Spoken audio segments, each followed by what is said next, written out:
अरुण भाई साहब, बिहार सरकार ने जो है शिक्षकों की जो त्योहार की छुट्टियां होती है वो कई छुट्टियां रद्द कर दी। ऐसा क्यों किया है और इसका क्या असर पड़ेगा शिक्षा पर? देखिए, बिहार में शिक्षा की बदहाली जग जाहिर है। और ऐसे में अभी बिहार में अपर मुख्य सचिव के पाठक आए हैं। उन्होंने शिक्षा में सुधार के लिए जून महीने के बाद कम से कम 25 से अधिक फरमान जारी किया है। स्कूल से कॉलेज तक शिक्षकों के पठन पाठन में सुधार, शिक्षकों की उपस्थिति दर्ज करने और छात्रों की 75% उपस्थिति स्कूल से कॉलेज तक अनिवार्य रूप से दर्ज करने के लिए फरमान जारी किया है। उनकी ये समझ है कि शिक्षक, ये बात भी सही आम धारणा है कि बिहार के स्कूलों में, सरकारी स्कूलों में से शिक्षक गायब रहते थे। वो योग्यताधारी हैं कि नहीं, एक अलग सवाल था। और उसी तरह से अभी आपके साथ ही मैंने चर्चा की है कई बार और कहा है कि बिहार में खासकर उच्च शिक्षा जगत की इतनी अराजकता है कि वहां आज की तारीख में कॉलेज में एडमिशन कराइए और इसके बाद पढ़ाई होती नहीं है। इसलिए कि उस एक अलग, जब आप कभी उस शिक्षा की समस्या पर चर्चा करेंगे तो विस्तार से मैं ये बात आपके सामने रखूंगा। लेकिन आज जो आपने सवाल किया है कि के पाठक ने बिहार के सरकारी स्कूलों के में छुट्टी घटाई है, और वो भी आधा साल बीतने के बाद। आज ही 1 सितंबर है, 1 सितंबर से बचे हुए जो 4 महीने हैं उसमें छुट्टियां घटाई गई हैं।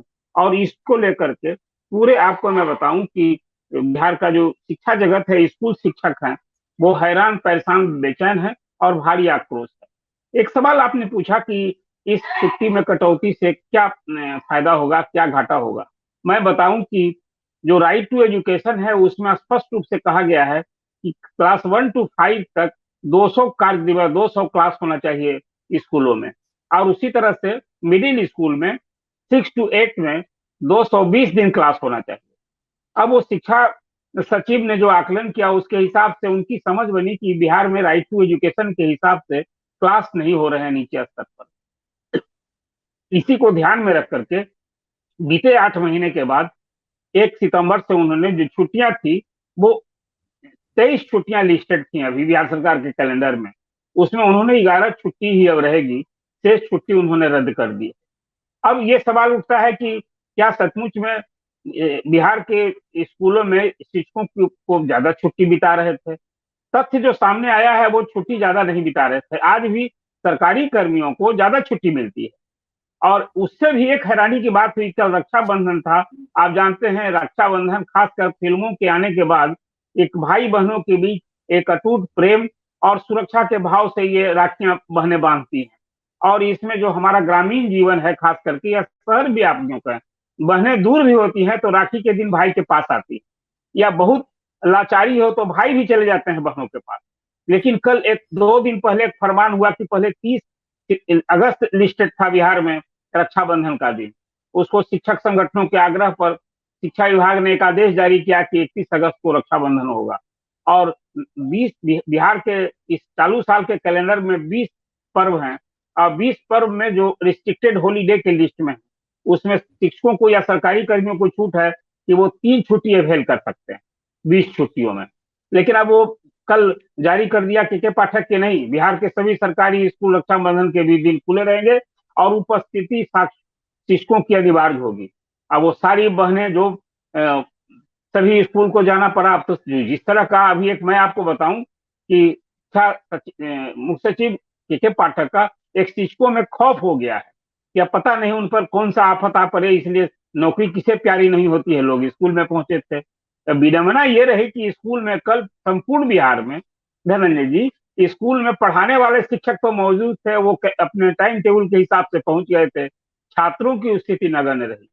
कहीं कहीं तो 1-2 छात्र आए, कहीं छात्र आए ही नहीं बिल्कुल। मतलब पूरे दिन मैंने खुद ही कल 1 दर्जन स्कूलों को ऐसे ही, मैं था कल रक्षाबंधन के दिन, मैं भी आया हुआ था घर, तो 1 दर्जन स्कूल का यही मैंने कल परिभ्रमण किया। और शिक्षकों की जो परेशानी थी, गुस्सा था, आक्रोश था और रोना था। मैं आपको कहूं कि रक्षाबंधन पर छुट्टी रद्द करके, सच पूछिए, बिहार में महिला शिक्षकों को इस सरकार ने रुला दिया। के पाठक के फरमान से रुला दिया लोगों को। एक तो अलग बात है, लेकिन छुट्टी में कटौती से एक बात जो समझ बनी है, जब स्कूल के शिक्षकों को छुट्टी कम मिल रही थी तो फिर उसके नाम पर ही जो कटौती की गई है, इसको लेकर शिक्षक संगठन विरोध कर रहा है। आपको मैं बताऊं कि अभी क्या स्थिति है बिहार में। अभी शिक्षकों को मिलती है एक टोटल साल में 128 दिन की छुट्टी, और उसमें रविवार जो 52 दिन हर साल कोई 52 दिन रविवार होता है। इसके बाद उनको कोई औपबंधिक अवकाश नहीं मिलता है। फिर उसके बाद अभी सभी नियोजित शिक्षक हैं, उनको कोई उपार्जित अवकाश नहीं मिलता है। सरकारी कर्मियों को साल भर ड्यूटी करते हैं तो 15 दिन सबको, जिसको आप कहते हैं अर्न लीव, तो अभी सभी नियोजित शिक्षक हैं, उनको और अर्न लीव अभी नहीं मिलता है। उनको 16 दिन कैजुअल लीव मिलता है साल में, और फिर सार्वजनिक छुट्टी जो लिस्टेड है 60 दिन वो मिलते हैं। इस प्रकार कुल 128 दिन बिहार के सरकारी स्कूलों को शिक्षकों को छुट्टी मिलती है। लगे हाथ यदि आपने छुट्टी की चर्चा की है तो ये बताना मुनासिब होगा आपके दर्शकों को, संपूर्ण देशवासियों, और जहां भी देश दुनिया में आपके चैनल को देख रहे हैं वो उनको जानना चाहिए कि बिहार में आखिर और दूसरों को कितनी छुट्टी मिलती है। तो आप सुनकर हैरानी होगी कि सरकार में जो मुख्यमंत्री और सचिवालय में जो कर्मचारी काम करते हैं तो वो उनके लिए है कि 5 दिवसीय कार्य चल रहा है, 5 डे वीक का यहाँ काम होता है। मतलब सोमवार, मंगलवार, शनिवार और रविवार को छुट्टी रहती है। तो एक तो आपको सचिवालय में, मुख्यमंत्री सचिवालय, राज्य सचिवालय में, यहाँ कहीं भी जाएंगे तो आपको 5 वर्किंग डे बिहार में चल रहा है। मुफस्सिल कार्यालय में 6 डे है। तो अब मैं 5 डे के हिसाब से जहां सरकार बैठती है, जहां मुख्यमंत्री, मंत्री, कमिश्नर, सचिव और डायरेक्टर बैठते हैं, वहां की मैं आपको बात करता हूं कि जहां 5 डे वर्किंग है वहां 52 शनिवार है छुट्टी का, और फिर 52 रविवार है। फिर उसके बाद अवकाश का 104 दिन है उनके लिस्ट में, जो साल में मैंने आपको बताया ये छुट्टी का जो कैलेंडर है उसमें 104 दिन है। अर्जित अवकाश उन्हें 1 महीना मिलता है। फिर उन्हें औपबंधिक अवकाश 2 दिन मिलता है। उसको जो मैंने अभी आपको कहा जो लिस्टेड है उसमें 20 अभी छुट्टियां हैं, उसमें 2 दिन उनको रिस्ट्रिक्टेड हॉलीडे मिलता है। 14 दिन आकस्मिक अवकाश मिलता है, और सार्वजनिक अवकाश 23 दिन होते हैं, जिसमें गणतंत्र दिवस, स्वतंत्रता दिवस, गांधी जयंती, अम्बेडकर जयंती, ऐसे जो सार्वजनिक अवकाश हैं जिससे बैंक तक बंद रहते हैं, उस तरह से बिहार में 23 दिन इस तरह की छुट्टियां हैं। कुल मिलाकर 163 दिन हो जाता है। तो आप देखें, जहां मैंने आपको कहा कि स्कूल शिक्षकों को 128 दिन छुट्टी मिलती है और सरकारी कर्मचारियों को 173 दिन छुट्टी मिलती है। इस हिसाब से पहला और चौथा शनिवार सब दोनों जोड़ दें, लास्ट वाला, तो 145 दिन अवकाश सरकारी कर्मियों को। तो फिर बिहार के जब स्कूल शिक्षक को छुट्टियां ज्यादा नहीं मिल रही हैं तो राइट टू एजुकेशन के नाम पर इस छुट्टी में कटौती को कैसे उचित ठहराया जा सकता है? यो हम सभी गार्जियन चाहते हैं कि स्कूल 30 दिन खुले, रविवार को खुले, बच्चे जाएं पढ़ने के लिए, लेकिन ये मुनासिब है क्या? हमको एक मेंटल काम करने वाले जो हार्दिक, उनको भी अवकाश चाहिए। हमें आप जिस दिन अवकाश मनाते हैं उस दिन कम से कम एक मेंटल पीस भी होता है। तो इस छुट्टी के नाम पर जो एक तरह से मैं कहूं कि बिहार के सरकारी स्कूल के शिक्षकों पर वज्रपात हुआ है, और इसको रीत ठीक करना चाहिए। और कुल मिलाकर मुझे लगता है कि आज की तारीख में सरकार तो मुख्यमंत्री नीतीश कुमार, मैंने कहीं किसी राज्य में मुख्यमंत्री की सरकार होती है, फिर शिक्षा मंत्री होते हैं, उसके बाद शिक्षा सचिव, नौकरशाह सरकार के आदेश, नीति, कार्यक्रम को अनुपालन करने के लिए होते हैं। लेकिन बिहार में अभी एक जो प्रैक्टिस दिख रहा है, मालूम पड़ता है सरकार मतलब शिक्षा मंत्री नहीं, मुख्यमंत्री नहीं, के पाठक ही सरकार है, और वो जैसे चाह रहे हैं आदेश दे रहे हैं। उसमें बहुत सारे आदेश जो हैं वो लॉजिकल भी हैं, लेकिन व्यवहार लागू करने के तरीके अनुचित। और आप बताइए कि किसी साल का 8 महीना बीतने के बाद बचे आप इस 4 महीने में जो छुट्टी की आपने कटौती की है, और वो छुट्टी की कटौती का लिस्ट आपको, अब बिहार में छठ महापर्व, अब तो बिहार का छठ महापर्व पूरे हिंदी भाषा भाषियों, अब पूरी दुनिया में लोग खेल रहे हैं। 3 दिन का महाव्रत होता है, किससे छिपा है? नहाए खाए खरना, फिर दूसरे दिन निर्जला उपवास, और उसके बाद तीसरे दिन पारण। जो माताएं बहनें, अब तो पुरुष भी करते हैं, उसके लिए 1 दिन की छुट्टी दी गई है। अब बताइए कि जिस दिन छुट्टी, जिस दिन पारण के दिन क्या दृश्य होता है आप सभी जानते हैं, ये कहाँ तक उचित? अब वो तीज, महिलाओं के लिए तीज व्रत है, अब वो पूरे दिन निर्जला उपवास करती हैं, रात में पूजा करती हैं, और फिर सवेरे उनका पारण होता है, उस दिन की छुट्टी रद्द कर दी गई है। तो कुल मिला जुलाकर जहां एक महिला सशक्तिकरण की बात हो रही है, और महिलाओं की नीतीश जी की गवर्नमेंट ने बहुत कुछ किया है, इसको कोई छिपाया नहीं जा सकता है, स्वीकार किया जाना चाहिए। आज बिहार में पंचायत निकाय और नगर निकायों में जो 50% आरक्षण लागू किया नीतीश कुमार ने सरकारी नौकरियों में, अब स्वास्थ्य विभाग में, एएनएम में तो 100%, शिक्षा के लिए प्राइमरी, आपके चर्चा में मैंने ये कहा था कि प्राइमरी टीचर की नियुक्ति में 50% रिजर्वेशन है महिलाओं के लिए, और हायर क्लास में, इंटर हाई स्कूल में 35% है, जैसे और सभी विभागों में है। तो जो सरकार का इतना कमिटमेंट है महिलाओं के लिए, क्यों ये सरकार खासकर महिला शिक्षक के दृष्टि से भी आप देखेंगे तो ये तो मैं मानता हूँ रक्षाबंधन के दिन का जो अवकाश जिस ढंग से रद्द करके और महिला शिक्षकों की उपस्थिति अनिवार्य की गई है, जो कल सीन देखने को मिला है, ये हॉरेबल है। और मुझे लगता है कि समय रहते सरकार को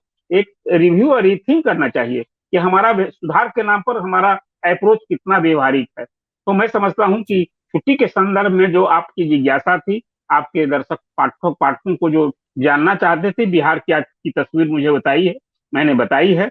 और इसको मुझे लगता है कि इस तथ्य को जब लोग स्वीकार करेंगे तो ये मानेंगे कि सरकार का जो फरमान जारी हो रहा है वो सही भी दिखने वाला है, तो उसके उद्देश्य अच्छे भी हों लेकिन परिणाम अच्छे नहीं दिख रहे हैं। और जिसको आप विश्वास, जो आप बराबर कहते हैं कि आप जिस किसी के लिए कुछ करते हैं तो पहले उसको विश्वास में लीजिए, सोसाइटी को विश्वास। आप बताइए कि कल जो फरमान जारी गार्जियंस ने खारिज कर दिया, गार्जियंस ने अपने बच्चे को स्कूल ही नहीं भेजा। ऐसे हर रोज चाहते हैं, आप जानते हैं कि अभिभावक चाहते हैं कि बच्चे स्कूल समय से जाएं, लेकिन कल तो गार्जियंस ने ही आदेश की छुट्टी के फरमान को खारिज कर दिया। तभी तो अध्यापक स्कूल में रहे, पढ़ाने वाले स्कूल में रहे और पढ़ने वाले गए ही नहीं। ये सीन कल का रहा है। इसलिए छुट्टी जो कैंसिल करने का ये बचे 4 महीने के लिए हुआ है, एक बार फिर मुझे लगता है कि नीतीश कुमार जी को रिव्यू करना चाहिए। और बिहार के संदर्भ में देखिए, कोई भी पर्व त्योहार उसका एक सामाजिक सद्भाव का भी एक संदेश जाता है। तो हम किस तरह की छुट्टियां, देखिए महापुरुषों के नाम पर जो छुट्टियां की जाती हैं उसमें मेरी अपनी निजी राय है, मुझे लगता है आपकी भी राय हो, छुट्टी मनाकर सही में उस महापुरुष के प्रति आप सही सम्मान नहीं करते हैं। आप उस दिन खासकर नई पीढ़ी को यह बताने के लिए कि हमारे महापुरुषों का देश के लिए, समाज के लिए क्या योगदान रहा है, उनके जन्मदिन पर, पुण्यतिथि पर बाजाबता कार्यालय खोलकर उन लोगों के बारे में बताना चाहिए कि नई पीढ़ी जाने। आज तो लेकिन अब ठीक भिन्न हो गया, छुट्टी मना के गार्जियन अवकाश में रहते हैं और उसे करते जा रहे हैं। इसलिए महापुरुषों के बारे में अप्रोच सरकार को, ये तो सब वोट के लिए हो रहा है। अब अम्बेडकर की जयंती, नेहरू जी की जयंती, गांधी जी की जयंती, मैं इन महापुरुषों के प्रति पूरा सम्मान रखते के लिए कहता हूँ कि ऐसी छुट्टियों पर मेरा अप्रोच और दृष्टि बदलने की जरूरत है कि हम महापुरुषों की याद स्मरण करना चाहते हैं, उनके व्यक्तित्व कृत्य का हम अनुसरण करें। तो ये छुट्टी मना करके ये सही नहीं है। हमको याद करने के लिए गोष्ठी, विचार गोष्ठी और संदेश को प्रचारित प्रसारित, ये तो होता नहीं है। अब ऐसे समारोह सिर्फ सरकारी समारोह हो रहे हैं, ये जन समारोह होना चाहिए, तभी एक भागीदारी होगी, तो ये उद्देश्य पूरे होंगे। तो छुट्टी के संदर्भ में मेरी यही निजी राय है। जी जी, धन्यवाद।